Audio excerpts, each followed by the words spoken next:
శ్రీమాత్రే నమః. ఈరోజు వీడియో దేవుని దగ్గర కొబ్బరికాయను కొట్టేది ఎందుకు ఈ వీడియోలో చూద్దామండి. మనము సర్వదేవతలను పూజించే సమయంలోనూ యజ్ఞ హోమాదుల్లోనూ కొన్ని శుభకార్యాల్లోనూ కొబ్బరికాయను కొట్టడం తప్పనిసరి.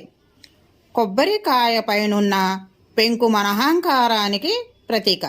ఎప్పుడైతే కొబ్బరికాయను స్వామి ముందు కొడతామో మనం మన అహంకారాన్ని విడనాడుతున్నామని, లోపల ఉన్న తెల్లని కొబ్బరిలా మన మనసును సంపూర్ణంగా స్వామి ముందు పరిచామని, తద్వారా నిర్మలమైన కొబ్బరి నీరులా తమ జీవితాలను ఉంచమని అర్థము. సృష్టి మొత్తంలో నీరున్న కాయ కొబ్బరికాయ. కొబ్బరికాయ అంటే మానవ శరీరము.